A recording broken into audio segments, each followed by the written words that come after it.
ইমাম শাফি কত বড় আলেম, কিতাবুল উম লিখেছেন তিনি, অসংখ্য হাদিস দিয়ে একখানা কিতাব লিখেছেন, কিতাবুল উম, জননী নামে একখানা কিতাব যেখানে হাদিসের ভান্ডার।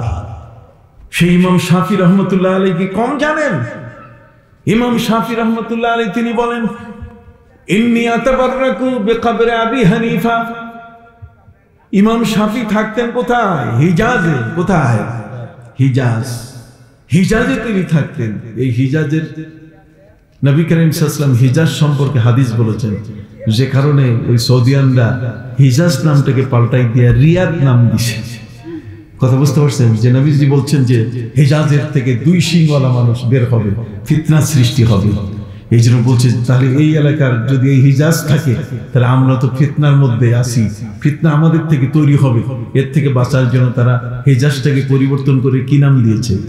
রিয়াদ নাম দিয়েছে। আপনার ইতিহাস তো জানেন না।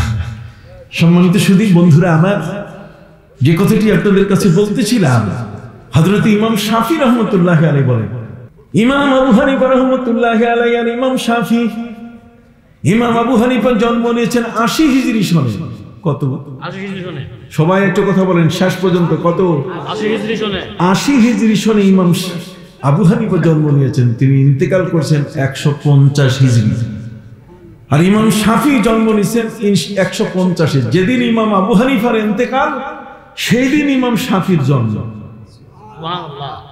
ইমাম আবু হানিফা তার জীবনে তার ওস্তাদের সংখ্যা হলো 4500। সুবহানাল্লাহ।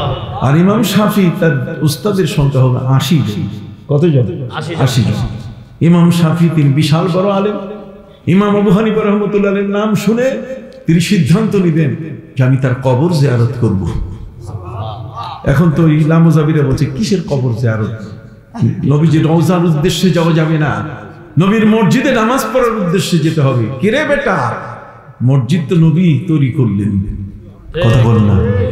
মসজিদ পৃথিবীর মধ্যে যার সাথে তুলনা করা হোক না কেন, আমার নবীর মূল্য, আমার নবীর মর্যাদা এবং তার শান সবার চেয়ে কি বেশি।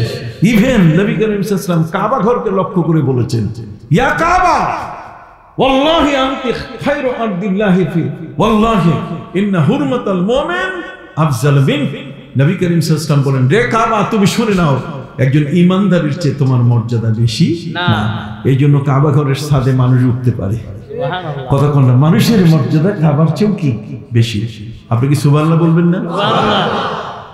বন্ধুরা আমার, হযরত ইমাম শাফি রাহমাতুল্লাহ আলাইহির মতো এত বড় আলেম, ওনার কি দুখানা হাতে কিভাবে দোয়া করতে হয় তা কি জানা ছিল না?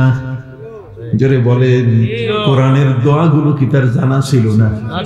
দুখানা হাত তুলে আল্লাহর কাছে মুনাজাত করতে হয়, এইটি হলো দোয়ার আদব। আর ওই লামাজাবি দোয়া করতেছে, হাত উঠায় না। ইমাম শাফি রহমতুল্লাহ তিনি কি দোয়া জানতেন না? ঘরের মধ্যে বসে তিনি দোয়া করতে পারতেন না? কিন্তু না, হিজাজ থেকে সফর করে তিনি কুফায় আসতেন ইমাম আবু হানিফা রহমতুল্লাহ আলাইহির মাজারে বসে। তিনি বলেন, ইন্নী আতাবাররাকু বিকবরি নুমান ইবনে সাবিত। আমি নুমান ইবনে সাবিত, ইমাম আবু হানিফার নাম। ইমাম আবু হানিফা রহমতুল্লাহ আলাইহির কবরের পাশে আমি আসি। এই কবরের পাশে এসে আমি আল্লাহর কাছে যা দোয়া করেছি তাই কবুল হয়েছে। সুবহানাল্লাহ।